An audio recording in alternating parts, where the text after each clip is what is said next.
Good morning विद्यार्थी मित्रों। આપણે વિષય ભૂગોળમાં ચેપ્ટર में માનવ વસ્તીને લઈને વાતો કરી રહ્યા છે ત્યારે આજે એક નવા ટોપિકની શરૂઆત કરીએ જેનું નામ છે માનવ વિકાસ। તો વિદ્યાર્થી મિત્રો એમ કહ્યું છે કે માનવ વિકાસ એટલે કે માનવીનો વિકાસ કરવો છે તો શું કરીશું, એવું કયું આયોજન કરીશું, એવા કયા પ્લાનિંગ કરીશું, અથવા તો એવી કઈ બાબતો છે કે જે માનવીના વિકાસ માટે બહુ જરૂરી છે। તો આવો આ મુદ્દાને સમજીએ। કહેવાય છે કે માનવ વિકાસનો હેતુ જીવનની ગુણવત્તાને વધારે સારી બનાવવાનો હોય છે।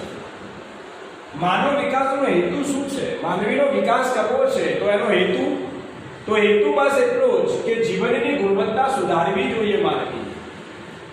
માનવીના જીવનની ગુણવત્તા સુધરે તો એમ કહી શકાય કે માનવ વિકાસ થયો છે। પરંતુ ગુણવત્તાને સુધારવા માટે શું જરૂરી છે? તો કહ્યું છે કે જીવનની ગુણવત્તાને ઊંચે લઈ જવા માટે ખોરાક, વસ્ત્ર અને રહેઠાણ વગેરે પાયાની જરૂરિયાતો યોગ્ય રીતે સંતોષાવી જરૂરી છે। એટલે કે વિદ્યાર્થી મિત્રો, માનવીના જીવનની ગુણવત્તાને સુધારવા માટે માનવીની ત્રણ પાયાની જરૂરિયાત છે, જેને આપણે આપણી સાદી ભાષામાં કહીએ તો એમ કહી શકાય કે રોટી, કપડાં અને મકાન। તો આ જે રોટી, કપડાં અને મકાન છે એ દરેક વ્યક્તિની પાયાની જરૂરિયાત છે અને દરેક વ્યક્તિને આ ત્રણ વસ્તુ મળવી જ જોઈએ। અને જો આ ત્રણ વસ્તુ એટલે કે રોટી, કપડાં અને મકાન, આ ત્રણ વસ્તુ જો વ્યક્તિને મળે છે તો જ વ્યક્તિના જીવનની ગુણવત્તા સુધરે છે। અને જો વ્યક્તિના જીવનની ગુણવત્તા સુધરે છે તો જ એમ કહી શકાય સાચા અર્થમાં માનવ વિકાસ થયો છે। પણ શું રોટી, કપડાં અને મકાન મળી જવાથી જીવનનો વિકાસ, માનવીનો વિકાસ થયો છે? ના। તો આ ઉપરાંત પણ ઘણી બધી બાબતો એવી છે કે જે માનવીને મળવી જોઈએ। તો એ કઈ?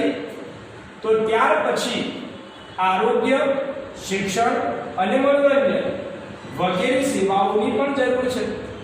એટલે કે વ્યક્તિને રોટી, કપડાં, મકાન જેવી પાયાની જરૂરિયાતો મળવી જ જોઈએ, પણ એ ઉપરાંત એનું આરોગ્ય જળવાઈ રહે, એનું સ્વાસ્થ્ય સારું રહે એ માટે આરોગ્યની સુવિધા જેમ કે હોસ્પિટલોની સગવડ અને એ હોસ્પિટલોની વ્યવસ્થા એને મળવી જોઈએ।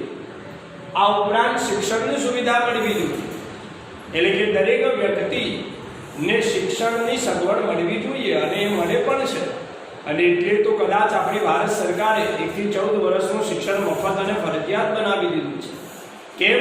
કારણ કે દરેક વ્યક્તિ શિક્ષણ પ્રાપ્ત કરી શકે માટે। અને ત્રીજું છે મનોરંજન, એટલે કે આ પણ એક મનોરંજન પણ બહુ જરૂરી છે। તો વ્યક્તિના અથવા તો માનવીના જીવનની ગુણવત્તાને જો સુધારવી હોય તો એના માટે એની ત્રણ પાયાની જરૂરિયાત જેવી કે રોટી, કપડાં અને મકાન અને શિક્ષણ, આરોગ્ય અને મનોરંજન, આટલી વસ્તુ જો વ્યક્તિને મળે તો વ્યક્તિનું જીવનની ગુણવત્તા સુધરે છે। અને જો એની ગુણવત્તા સુધરે છે તો જ એમ કહી શકાય કે માનવ વિકાસ થયો છે। પણ શું આપણા ત્યાં દરેક જગ્યાએ માનવીની અંદર એક સમાન રીતે વિકાસ થયો હોય તેવું જોવા મળે છે? તો કે ના। શું કહે છે? તો કે દુનિયાના વિવિધ દેશોના લોકોના જીવન ધોરણ જોઈએ તો તેમાં આપણને ભારે અસમાનતા દેખાય છે।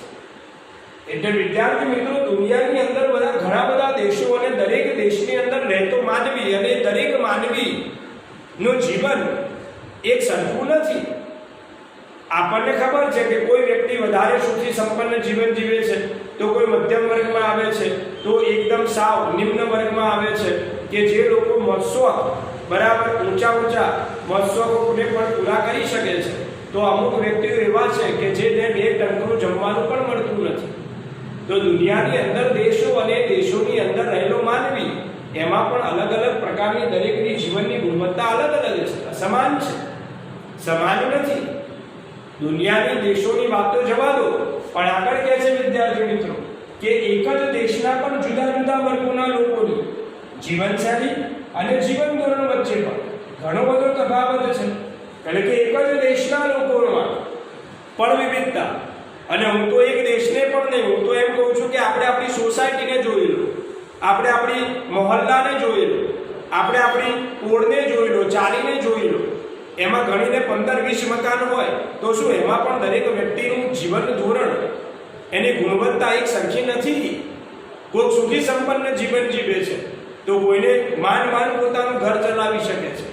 તો દરેક વ્યક્તિના જીવનની ગુણવત્તા એક સમાન નથી, બધાની ગુણવત્તા અલગ અલગ છે. તો આ સાચા અર્થમાં માનવ વિકાસ કોને કહેવાય એને આજે આપણે સમજવું છે. તો માનવીનો વિકાસ ત્યારે થશે કે જ્યારે એને ખોરાક, વસ્ત્ર, રહેઠાણ, આરોગ્ય, શિક્ષણ અને મનોરંજન મળશે ત્યારે. પરંતુ આ બધા જ બાબતોની અંદર તો અસમાનતા છે. તો પછી સમાનતા લાવવા શું કરશું? અને માનવ વિકાસ સાચા અર્થમાં થયો છે એમ ક્યારે કહેવાશે? તો આવો આગળના મુદ્દાને આપણે સમજવાનો પ્રયત્ન કરીએ. એમ કહે છે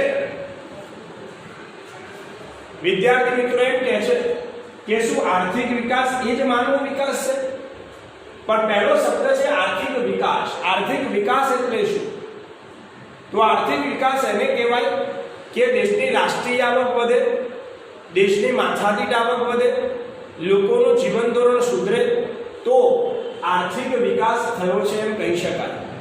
ફરીવાર બોલું છું વિદ્યાર્થી મિત્રો કે દેશની પહેલું રાષ્ટ્રીય આવક વધે, બીજું દેશની માથાદીઠ આવક વધે અને ત્રીજું લોકોનું જીવન ધોરણ સુધરે ત્યારે સાચા અર્થની અંદર આર્થિક વિકાસ થયો છે એમ કહેવાય. અને જો આર્થિક વિકાસ થાય એ જ માનવ વિકાસ? પ્રશ્નાર્થ ચિહ્ન છે વિદ્યાર્થી મિત્રો આપણા માટે. અહીંયા એક પ્રશ્નાર્થ ચિહ્ન છે કે આર્થિક વિકાસ થશે તો માનવ વિકાસ થઈ જશે? તો આવો આ મુદ્દાને સમજીએ. એમ કહે છે કે અગાઉ આર્થિક વિકાસને માનવ વિકાસ માની લેવાતો.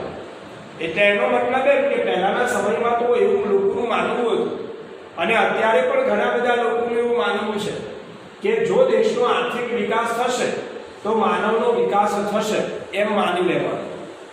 પરંતુ શું ખરેખર એવું આર્થિક વિકાસ થાય તો માનવીનો વિકાસ થાય? તો આવો સમજીએ. આ વિકાસની વ્યાખ્યામાં આધુનિકીકરણ, સગવડો અને સમૃદ્ધિને ગણતરીમાં લેવામાં આવતી હતી. એટલે એનો મતલબ એમ કે આર્થિક વિકાસ ક્યારે થાય? તો કે આધુનિકીકરણ એટલે ટેકનોલોજી વધે, સગવડો, સુખ સુવિધાઓ વધે અને જ્યારે સમૃદ્ધિમાં વધારો થાય ત્યારે એને આર્થિક વિકાસ કહેવાય.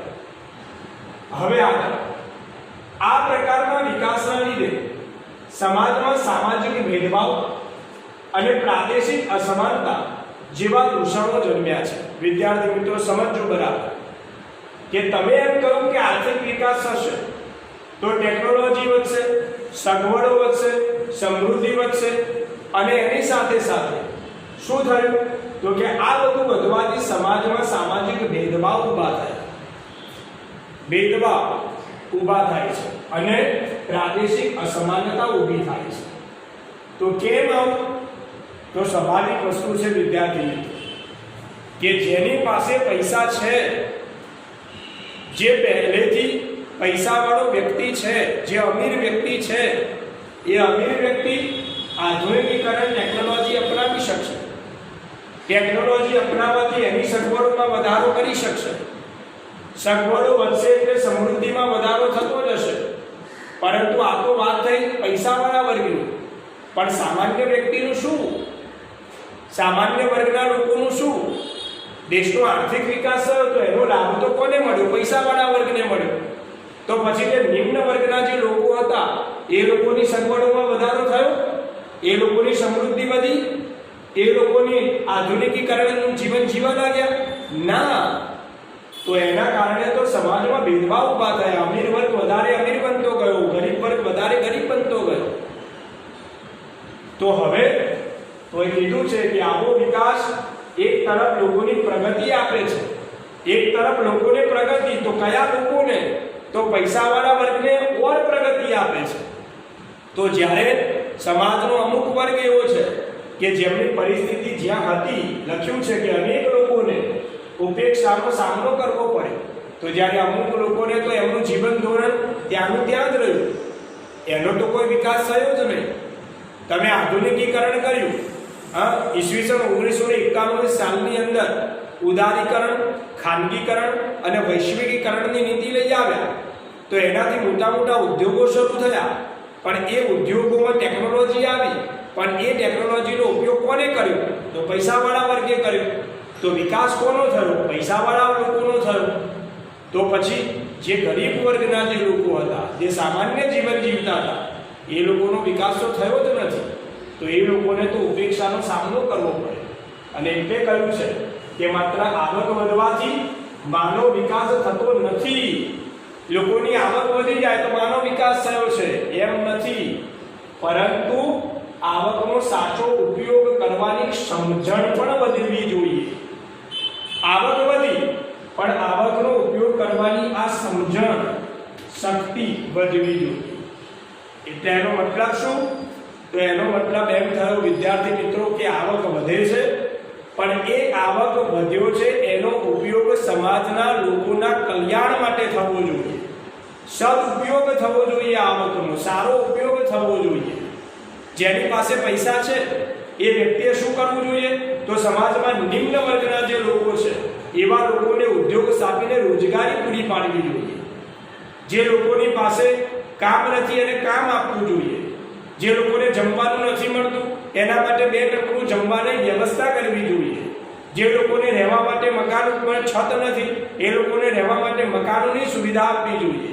તો સાચા અર્થની અંદર માનવ વિકાસ થયો છે એમ કહી શકાય.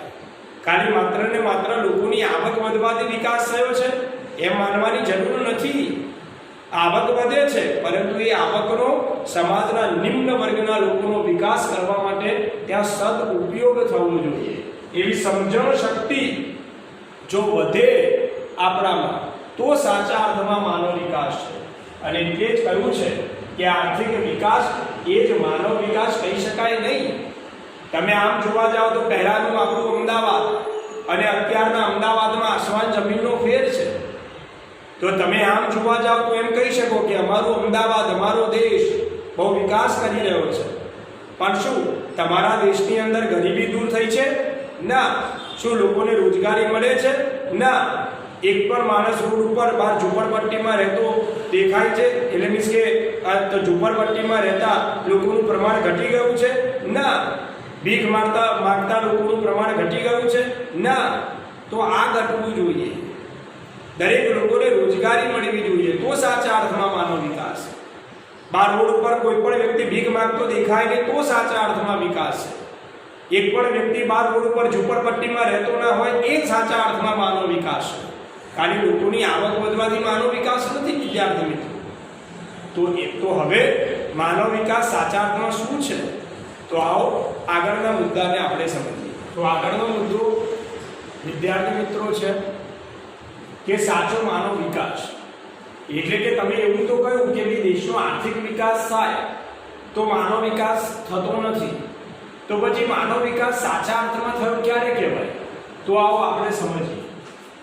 કહ્યું છે કે વ્યક્તિને તેની બુદ્ધિશક્તિ, આવડત અને ક્ષમતા મુજબ વિકાસની તક મળવી જોઈએ.